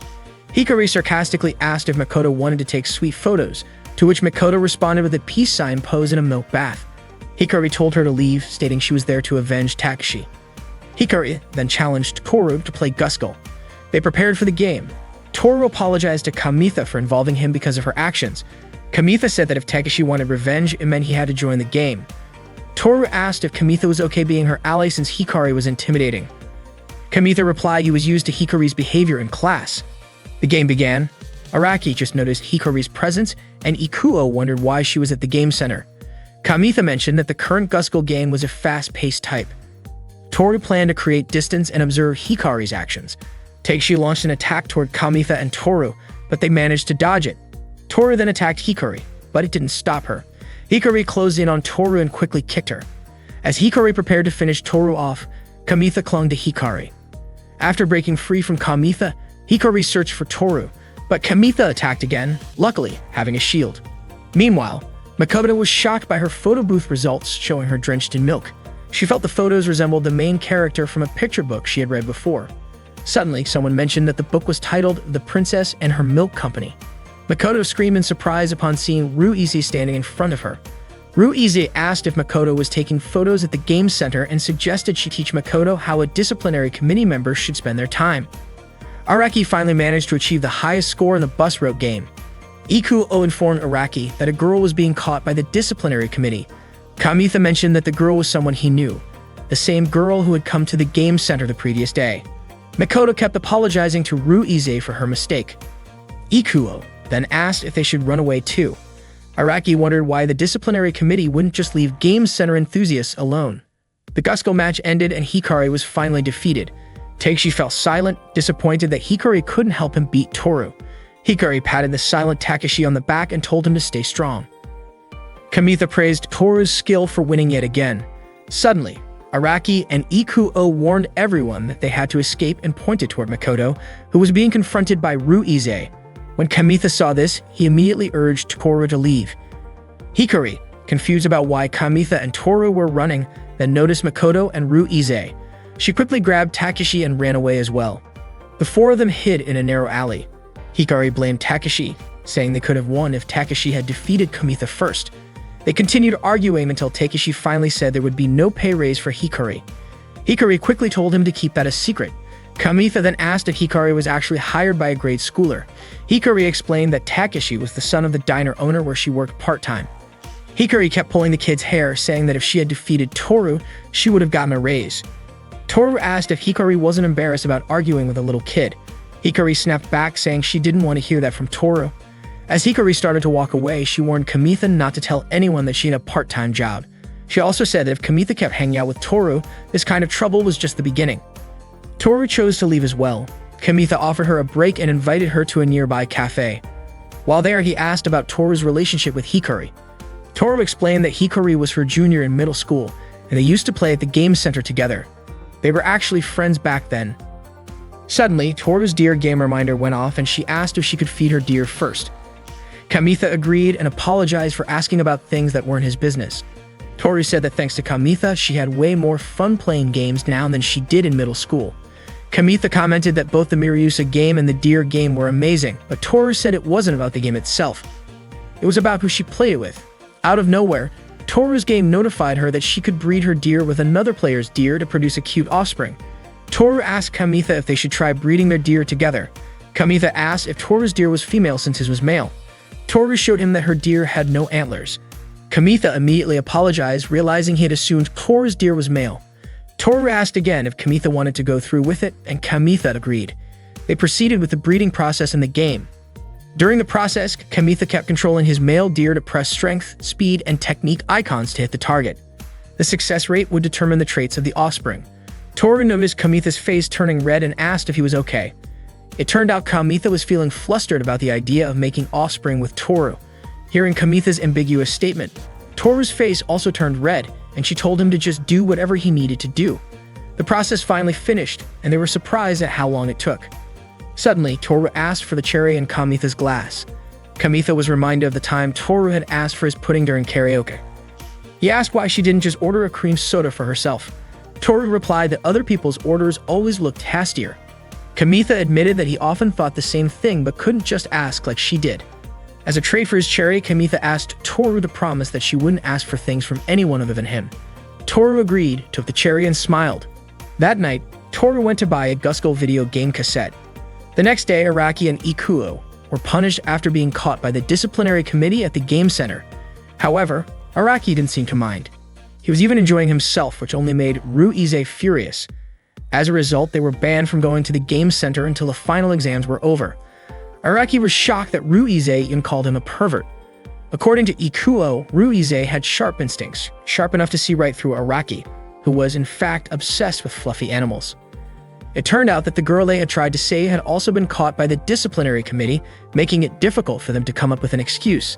In the end, they were accused of tricking Makoto into taking weird pictures. Kamitha was surprised by how strict the disciplinary committee had become. Araki explained that they had been that strict ever since they caught a pair of students fooling around in the pipe storage room 10 years ago. Ikuo also mentioned that Ruize had noticed them escaping the previous day, so now the disciplinary committee was keeping an eye on the game center. He suggested that they stay away from it for the time being. Araki then pointed out that Toru hadn't come to school that day and asked Kamitha if he knew why. Kamitha casually responded, "Maybe it's because we got married yesterday." Ikuo and Araki were stunned by his choice of words. Kamitha then clarified that Hikari was Toru's junior back in middle school. He also recalled Hikari saying that if he stuck around Toru, arguments were just the beginning. Araki admitted that ever since they met Toru, the way they played games had changed. Ikuo noted that Toru was incredibly skilled in Miryusa, but Kamitha argued that all of them had improved because of her. Ikuo pointed out that Toru leveled up so quickly that it was hard to keep up with her, and because of that, they didn't have time to study. Wasn't that also a problem for Kamitha? Kamitha admitted that he had even started cutting into his lunch money just to play Guskull. Araki realized that being friends with Toru had affected their pride, their grades, and even their finances. He even found himself longing for the simpler days of playing casual games with just the guys. Kamitha then asked what they really thought about Toru, but they didn't understand what he meant. Kamitha explained that he had seen Ikuo and Toru at a cram school near the station. Ikuo asked what was wrong with that, pointing out that he had also seen Araki going on a date with Toru near the station. Kamitha was shocked and demanded an explanation from Araki. Araki explained that he just wanted a keychain like the one Toru had given Kamitha, so he had asked her to find something similar for him. Araki was surprised by Kamitha's reaction, especially since Kamitha had previously called him a fluffy animal maniac. Ikuo laughed, unable to believe how flustered Kamitha was. Ikuo then showed his Miryusa character without a hat, and Kamitha suddenly recognized it. It looked just like their grade school friend. It turned out that she was Ikuo's first love. He had coincidentally seen her at the cram school near the station and wanted to confirm it was really her. He hadn't expected Toru to be taking lessons there too, but after explaining his situation to her, he ended up enrolling in the class as well. Kamitha was relieved to hear the truth. Ikuo then asked about Kamitha's feelings. Kamitha simply said that he respected Toru as a gamer. That response made Ikuo and Araki burst into laughter. They thought Kamitha was just trying to dodge the question. Araki had already noticed that Kamitha was completely into Toru ever since he traded his rare item for her. If he wasn't, there was no way he would have given up something so valuable. Kamitha denied it, saying that wasn't what he was thinking at the time. Araki then asked Kamitha to let Toru know that he and Ikuo wouldn't be able to go to the game center for a while because they had to take care of the rabbits after school. Ikuo added that however far Kamitha wanted to take things with Toru was up to him. Kamitha just nodded in understanding. That day, Toru spent the entire time in her room, playing Gusgal to her heart's content. That day, Kamitha approached Hikari and asked if they could talk for a moment. Hikari told Kamitha to just talk in the classroom instead, but Kamitha insisted he wanted to discuss what had happened yesterday. Hikari was surprised. Her two friends were waiting for her to go to the cafeteria together. She told them to go ahead without her, saying she would catch up later. Hikari led Kamitha away and scolded him, asking why he wasn't keeping her job a secret like she had asked. She even questioned if Kamitha was planning something against her. Kamitha quickly reassured her, saying he would never do something so terrible. He explained that he only wanted to talk about why Toru hadn't shown up that day. Hikari immediately asked if Kamitha was accusing her of being the reason. Kamitha admitted that her words from yesterday had been stuck in his mind and asked her to explain what she had meant in more detail. Hikari simply replied that digging into someone's past was taboo. Hearing that only made Kamitha more curious. Hikari sighed and sat down on a chair, but Kamitha quickly pointed out that the chair she was sitting in was one he had specifically prepared for Toru. Hikari scoffed, saying Kamitha was being over the top by treating Toru like a princess. Kamitha retorted, asking how it was any different from Toru always sitting at her own desk. He even added that if Hikari kept complaining, she shouldn't sit there anymore. Hikari raised an eyebrow, impressed by Kamitha's boldness. She admitted she was surprised he could stand up to her like that. Then she started sharing her story. Back in middle school, Hikari and Toru were part of the same clique, which consisted of quiet, game-obsessed girls. Kamitha found it hard to believe that Hikari used to be like that. She explained that there was a boy who had his eye on their group, and Toru quickly became popular. The balanced interactions between boys and girls made many boys catch feelings for her. The boys began showing off their skills, but ended up losing to Toru in games, academics, and even sports. At that time, Toru was no longer seen as a princess, but as an unbeatable queen. The other girls in their group grew resentful because every boy seemed to be interested in Toru. Eventually, they all left the group. Hikari had once tried to warn Toru about it, but Toru didn't seem to care. By their third year of middle school, Toru was completely isolated. That was why Hikari had been worried when she saw Toru hanging out with Kamitha and the others. She even asked Kamitha if he felt like his pride had been crushed as well.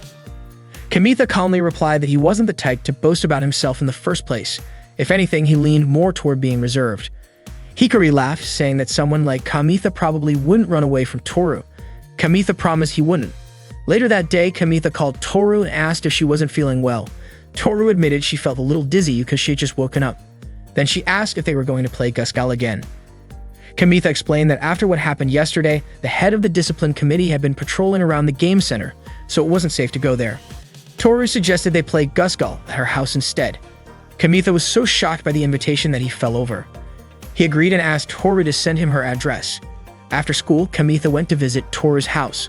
When he arrived at her apartment building and mentioned he was Toru's friend, the elevator door opened immediately. He soon found himself standing in front of her door. Toru's older brother Sata welcomed Kamitha in and called out to Toru, telling her that Kamitha had arrived.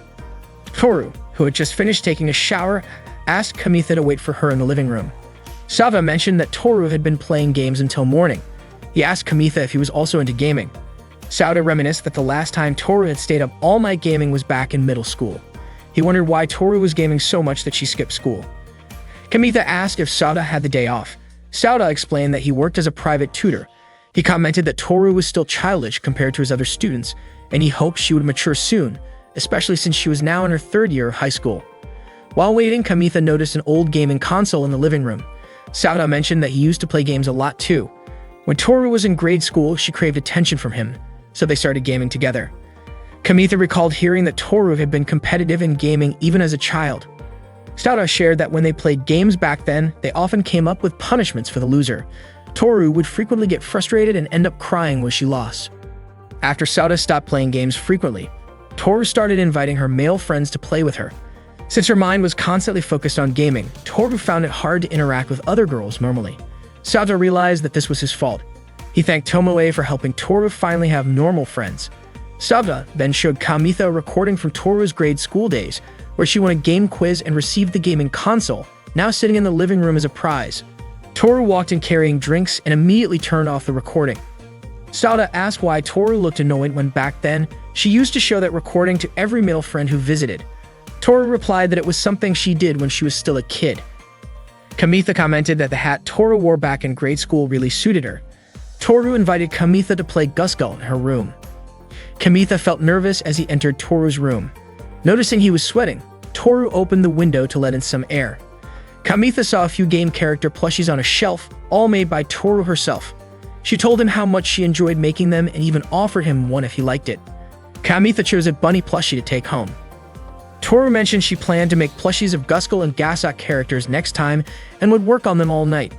Kamitha told her that Sauda was worried about her staying up late playing Gusgul and skipping school because of it. Toru fired back, saying she should be the one worried about Sauda, who always came home exhausted. She guessed he was struggling with dealing with modern high school students. Back when Sauda was in school, he had plenty of friends thanks to group activities. Even though things were tough for him now, he chose to keep going instead of giving up, and Toru said she couldn't understand why. She wondered if she would understand once she became a teacher herself. Kamitha was shocked to hear that Toru planned to become a teacher. He joked that she might end up being a quirky and unpredictable one. Toru shared that Sauda once told her she'd be good at a job requiring focus and high-level skills, but she still couldn't picture it, even though she was already a senior in high school. Kamitha suggested she could become a mascot maker since Takeshi seemed to like her keychain creations. After all, he hung one of her keychains on his belt. Toru complained that she couldn't defeat the new heavy armor boss in Gusgul. Kamitha realized that she had likely stayed up all night trying to beat it. Toru admitted she was still shaken after Hikari's kick in her last Gusgul session. At first, Toru just picked random opponents online, but she kept running into cheaters or overly emotional players, which stressed her out, so she switched to mission mode instead. It was a 4-player mission, which would have been easier if Ikuo and Araki had joined. Kamitha explained that Ikuo and Araki weren't allowed to visit the game center until final exams were over. They had also been punished with cleaning the rabbit cages at school, so they decided to take a break from gaming for now. Kamitha reassured Toru that he would play with her like usual. Toru felt like Kamitha was doing this because she had previously mentioned wanting to play Gusgul every day. Kamitha clarified that Ikuo and Araki had gotten into trouble trying to help Makoto. Toru suddenly recalled Hikari's words at the game center the other day and realized she and her friends wouldn't be able to play together for a while. Kamitha comforted her, saying they could all play together again once exams were over. Toru, however, didn't like the idea of taking Kamitha away from Ikuo and Araki. She asked Kamitha to leave her alone for the day. Grabbing her phone and wallet, Toru left the room. Kamitha asked if she was going to the game center and offered to accompany her. Toru declined, saying Kamitha didn't need to come with her. Kamitha then suggested they practice their Gusgul teamwork instead. Kamitha insisted he wouldn't leave her, almost following her into the bathroom. Sauda found it odd that the two of them seemed inseparable, even near the bathroom. Kamitha explained that he enjoyed playing with others at the game center more than playing alone. Toru reminded him that plenty of other people besides Kamitha played with her there. Toru called Hikari, wanting to settle things from the other day. She asked Hikari to meet her at the game center, but Hikari said she was busy with other matters. Toru then asked if this was just Hikari's way of avoiding her. Hikari explained that Toru seemed to have misunderstood her. She had only faced Toru because Takeshi had asked her to. She also questioned why she would go to the game center just because Toru asked her to. Hikari then added that she had stopped playing games since middle school and mentioned that Toru probably had better partners than her now. Before hanging up, Hikari ended by saying, "Good luck." Toru stepped out of the bathroom, only to find Kamitha leaning against the door. The door suddenly pushed him, making him stumble and causing Toru to jump in surprise. Kamitha asked if Toru wanted to check out a different game center, one that he used to frequent. He was eager to show her the place. When they arrived, Toru was surprised that such a place even existed. It turned out to be Kamitha's secret hangout when he was younger. The owner was a bit eccentric and had kept a vintage sliding ball game in the corner. Kamitha invited Toru to play a game with him. As they played, their bodies were close and Kamitha felt a bit flustered. However, they lost shortly after starting. Kamitha explained that it was hard to maneuver the joystick while they were standing so close to each other. Toru laughed and said Kamitha should have just told her to move over. Kamitha then suggested they try a soccer game. In this game, there were no offside rules or instant game overs. The goal was simply to kick the ball into the opponent's goal. They quickly got into it, eagerly competing to score goals. The game was simple, requiring only quick reflexes and hand speed. By the end of the game, Toru scored 3 goals, while Kamitha only managed 2. Toru was thrilled to have won the game. Kamitha joked that she was passing a ball too quickly, to which Toru responded that she got carried away with the excitement of passing. It was only then that Toru realized her finger was injured from playing. Kamitha immediately pulled out a bandage that Araki had given him at the game center when they had been playing the claw machine. At first, Toru brushed off the injury, saying it was nothing serious, but Kamitha pointed out that an untreated wound could lead to infection. Toru teased him, saying he seemed like a nurse. Kamitha gently applied the bandage to her injured finger, and Toru noticed that the design looked like a ring from a game. Kamitha handed her the remaining bandages to use in case she needed them later. Toru sighed and admitted that she was such a mess. She felt like she was causing her older brother Sata too much trouble, and now Kamitha was also worried about her skipping school. Kamitha reassured her, saying that Sato was kind-hearted. Even if Toru didn't think so, Kamitha guessed that Toru started playing games because she wanted to connect with her brother, or maybe she just admired him.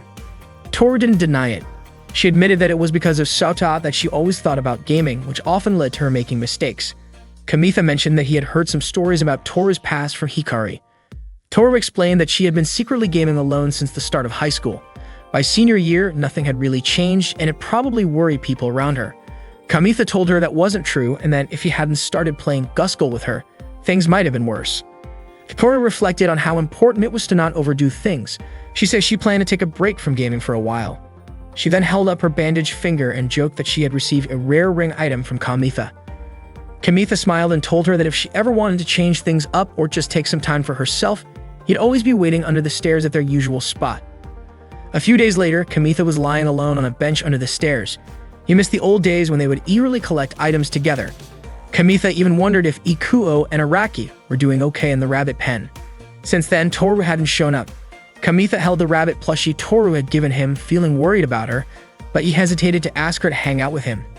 Deep down, he wanted to tell her that he found another rare deer antler. Kamitha had recently come to realize how painful it could be not having someone to play with. He was sure Toru must have felt the same way. Suddenly, Toru appeared, greeting him. Startled, Kamitha quickly placed the rabbit plushie on the bench. Toru asked if the plushie was meant to replace her. Kamitha nervously invited her to sit down. Toru showed him a deer mascot she had made and called it Sikamas. She explained that she had created it while taking a break from gaming. The deer's antlers were detachable, so it could transform into either a male or female deer. Kamitha complimented her creativity. Toru shared that a friend had invited her to a comical market. Kamitha asked if that was some sort of cartoon and comic market. Toru admitted it would be her first time attending the event, so she was feeling a bit nervous. She then asked Kamitha if he was interested in going to comical market. Kamitha replied that he wasn't a big fan of crowded places. Toru mentioned that it didn't feel complete with just the girls going. Kamitha pointed out that there would probably be lots of girls at the event. But Toru explained that moving a large number of Sikamas would be difficult, so she hinted that she might need Kamitha's help. Toru moved closer to Kamitha, startling him, and showed him a comical market ticket. She asked if he would go with her. Kamitha chuckled, saying that going to the comical market together sounded a lot like a date. Toru, catching his humor, asked if he wanted to go on a date with her. She was fine calling it a date as long as Kamitha would help her prepare for the event. Kamitha agreed happily. Toru was surprised by how nervous she felt inviting someone directly. She admitted that while she often got asked out, it was a completely different feeling to be the one doing the asking. It even made her feel bad for the people she had turned down in the past. Kamitha decided to accompany Toru to the comical market. Suddenly, Shiori appeared, looking upset, with Tomoe trailing behind, trying to hold her back. Tomoe explained that she and Shiori had been worried, so they came to check on Toru and Kamitha. Shiori, visibly upset, blurted out her frustration. "I've always been the one inviting Toru, but she keeps turning me down." Then the moment Kamitha asks, she says yes right away. Toru quickly covered Shiori's mouth, telling Kamitha not to worry about it. She formally introduced Kamitha as her partner. Shiori introduced herself to Kamitha, but couldn't help asking what Toru meant by partner. Kamitha clarified that he was Toru's partner in Guskull. They teamed up in the game to take on opponents together. Since they were taking a break from gaming, Toru now called him her partner outside of games.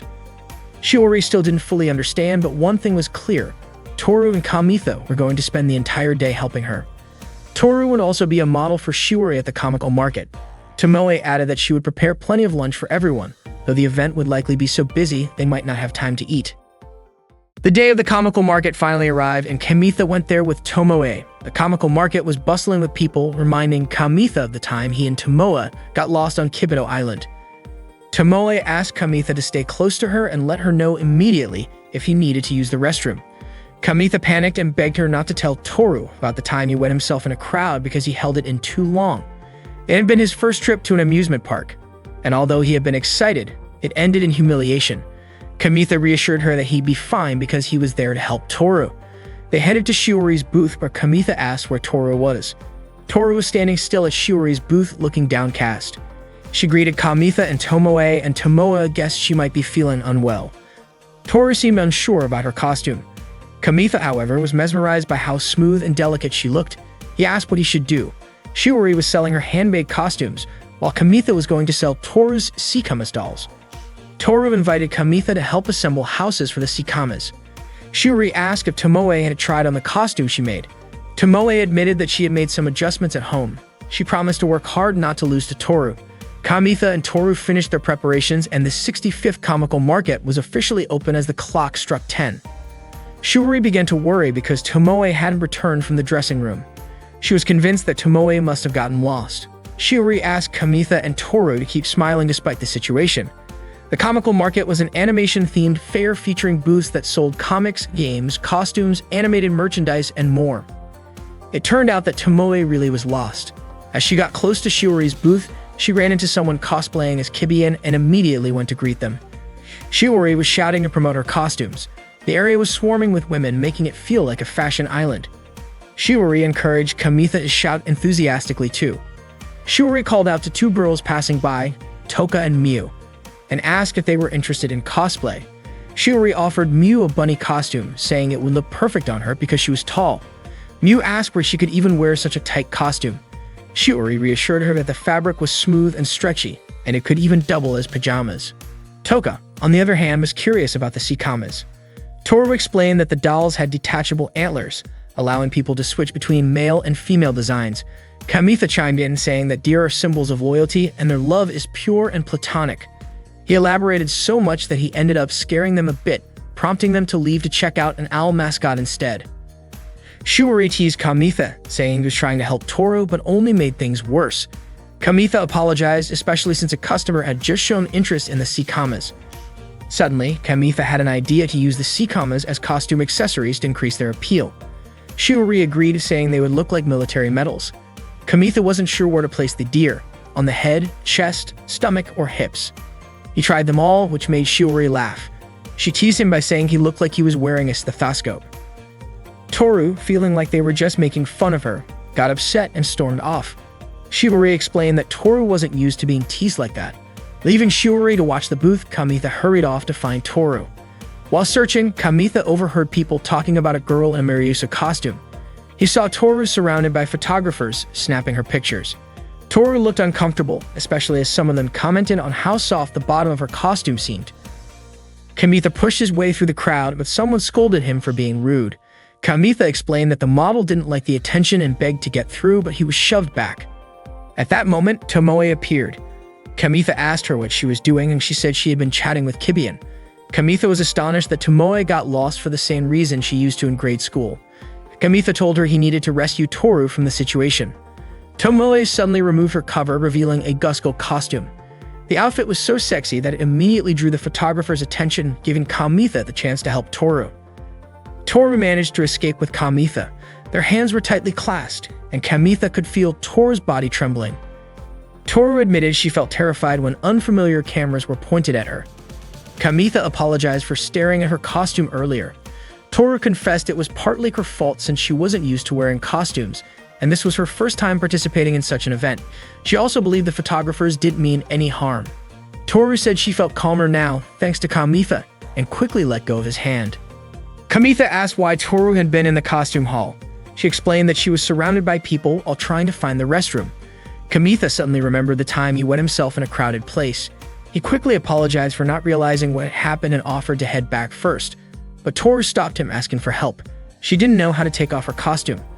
Toru explained she couldn't find the zipper hook on her back and asked Kamitha to look for it. Kamitha started feeling around her back and located the zipper, but he couldn't find the hook. It seemed designed to stay concealed even when her jacket was removed. After some searching, Kamitha found the hook near the bottom of the zipper, just as he suspected. However, the zipper extended to a rather sensitive area, and Kamitha couldn't reach it properly. Toru lifted the bottom of her costume slightly to help him reach it. Once Kamitha pointed out the hook, Toru managed to handle it herself. She then invited Kamitha to accompany her to the restroom so he could undo it properly, and Kamitha agreed. Later, Toru regained her confidence and started posing in front of the photographers. She also helped Shiori sell her handmade cosplay costumes. Meanwhile, Ruize arrived to patrol the area, prompting Toru and Kamitha to hide from her. Toru was especially kind to visitors, including children who stopped by their booth. That day, their hard work paid off and the event went smoothly. That evening, they went to a cafe where Hikari worked. Hikari immediately put on her glasses to disguise herself. Kamitha was surprised to learn Hikari worked there and was puzzled by her glasses. He pretended not to know her. Toru stared at Hikari, prompting Shiori to ask if Toru recognized her. Hikari revealed that she was Toru's underclassman and Kamitha's classmate. She guided them to a table and, while secretly pinching Kamitha, asked how he knew she worked there. Kamitha claimed it was just a coincidence. During dinner, Shiori treated everyone as a way of thanking them for their hard work. Noticing Kamitha and Toru's silence, Shiori asked if the comical market had exhausted them. Kamitha simply remarked on Hikari's different aura. Toru joked that Hikari would panic if she got caught skipping out on paying for a meal. Hikari insisted she was working there just like any normal person. Tomoe mentioned that she thought she had seen Hikari at a Santa contest before. Hikari was flattered that Shiori remembered, and she asked what the celebration was about. Tomoe explained that they had just come from the comical market. Tomoe teased that Toru had worn a bunny costume that day and forgot to wear underwear. Hikari playfully teased Toru, suggesting she was pushing herself too hard just because Hikari refused to hang out with her. Shiori, annoyed, called Hikari cruel and jokingly compared her to Winnie the Pooh, who's world famous despite only wearing a red shirt. Toru calmed Shiori down and told Hikari that she had placed mascot dolls at her booth and modeled the costume in exchange. Shiori chimed in, saying how hard it had been to convince Toru to wear the costume. Toru explained that she only refused at first because she didn't want to meet friends at the comical market. Hikari then asked how many mascots Toru had managed to sell that day. Toru successfully sold 3 of her handmade mascot dolls. Shiori mentioned that it was a pretty good outcome, considering it was Toru's first time attending a comical market. Tomoe then suggested to Hikari that they should wear costumes together sometime. Hikari was shocked to learn that Tomoe had also worn a cosplay costume. Tomoe showed her a picture from earlier that day, and Hikari was surprised before quickly turning her attention to serve the next customer. Toru wanted to give something to Kamitha as a token of appreciation. She handed him a Gusco keychain, explaining that she had already given the same gift to Shiori and Tomoe. Toru thanked Kamitha for helping her get through the day and then playfully winked at him, leaving Kamitha startled. Shiori, confused by their exchange, asked what they were talking about. Toru casually said they were praising how amazing Shiori's costume designs were. Kamitha then asked why Toru decided to create the Sikamas, mascot dolls. Toru explained that when Kamitha once told her about how much Takashi loved the keychain she had made, it inspired her to create something that could make other kids happy too. Shiori chimed in, saying that seeing the cheerful faces of customers was the charm of the comical market. Toru agreed, mentioning how much joy it brought her to see people smiling. Kamitha told her that she was perfect for being a mascot maker. Toru brushed it off, saying it wasn't realistic, but admitted she had started to consider career options. For the first time, she envisioned a path that would create happy memories, unlike her middle school days. With that in mind, she decided to take her college entrance exams seriously starting the next day. Kamitha was thrilled to hear that. Tomoe teased that Toru had beaten her to it and said she should start figuring out her own future plans as well. When the event wrapped up, they said their goodbyes. Shiori was visibly exhausted from all the late nights spent making costumes. Hikari reminded Tomoe to double-check if they had forgotten anything. Tomoe thanked Hikari, and Toru suggested they come back to the cafe again sometime. Hikari widened her eyes in surprise. Kamitha joked, asking Hikari not to make that face because it made her look scary, even though the apron suited her well. Hikari, annoyed, warned Toru not to bring up her job at school. Kamitha defended himself, saying he was just complimenting her. Toru teased Hikari, saying she was lucky to receive Kamitha's praise. As they all parted ways, Toru started walking home. Kamitha asked Tomoe to make sure Shiori got home safely before he went after Toru. Catching up to her, Kamitha asked if something was wrong. Toru confessed that even though she'd spent the whole day wearing her Miryusa costume, no one had complimented her on it. She said she just wanted to go home. Kamitha reminded her that she hadn't fulfilled her promise yet. She had agreed to go on a date with him after he helped her at the comical market. Toru argued that they'd already gone on a date before, but Kamitha refused to count the time they'd spent with his older sister tagging along. Instead, he suggested she imagine going on a date with Sada, As they walked, they passed a park bench where several couples were kissing. Toru nervously asked what Kamitha expected her to do for him. Kamitha boldly asked her to go on a date with him right then and there. Toru, puzzled, asked if he meant a date in the park at night. Kamitha said it was his last chance since Toru planned to focus on preparing for her college entrance exams starting the next day. He explained it was his final opportunity to confess his feelings. Finally, Kamitha asked Toru to be his girlfriend, confessing that he was in love with her. Unfortunately, Toru responded by saying she didn't understand feelings like that. Kamitha admitted he had anticipated her answer but confessed that it still hurt more than he expected. Kamitha mentioned that this meant Toru could focus on her studies. While Kamitha was gazing at the moon, Toru suddenly kissed his neck. The kiss lingered and she ended up biting his neck. Toru always found herself captivated by Kamitha's Adam's apple, especially since he had a habit of looking at the sky whenever he felt troubled. Toru asked him if your weakest spot is left unguarded, doesn't it make you want to attack it? She then added, I have other weak points too. Why not target those instead? But Toru admitted she was especially fond of places that could kill in an instant. Kamitha, confused, asked why Toru did that. She explained that she didn't want their relationship to change drastically just because of her feelings, but confessed that she couldn't resist targeting his Adam's apple in the moment. Apologizing for leaving a bite mark on his neck, she applied a bandage that Kamitha had given her earlier. Kamitha commented, with that, it feels like your lips are still on my neck. Toru, flustered, told him to stop saying embarrassing things like that. She added that she only did it to avoid Tomoe becoming suspicious, though Kamitha joked it felt like Toru was showing off her preferences to the world. Kamitha then admitted, I also like other parts of you, Toru. Toru, visibly moved, confessed that after her hallway conversation with Hikari, when she locked herself in the bathroom, and even during the times they were apart at the comical market, Kamitha had chased after her repeatedly. You're the only one who's ever done that for me, she said softly. She asked Kamitha to continue chasing her, to which he responded by pulling her into an embrace. They shared a kiss. Afterward, Kamitha suggested they walk out of the park together. Toru reminded him that they should keep their relationship appropriate since they were still in high school. Kamitha retorted, weren't you the one who attacked me first? The next day, Kamitha recounted his date with Toru to his two friends. They were shocked at how quickly things had progressed between Kamitha and Toru. They teased him, asking how far their relationship had gone. Kamitha clarified that their relationship was purely platonic since he didn't want to distract Toru from preparing for her college entrance exams. Suddenly, Toru appeared and casually announced, our baby has been born. Araki and Ikuo immediately assumed Kamitha had done something, especially when Toru mentioned they had married at a cafe in a back alley. However, it turned out that Toru was referring to a baby deer in her video game. She excitedly described how soft the baby deer's fur looked. Hearing this, Araki couldn't help but let his mind wander into inappropriate thoughts. They were surprised to learn that the game even allowed deer to have offspring. Araki joked that Toru had gone from a gamer to a mother. 10 years later, Toru became a kindergarten teacher. She was married to Kamitha, who worked as a bus driver. Their daughter, Ri, attended the kindergarten where Toru worked. Every morning, Ri would fall asleep on the bus on her way to school.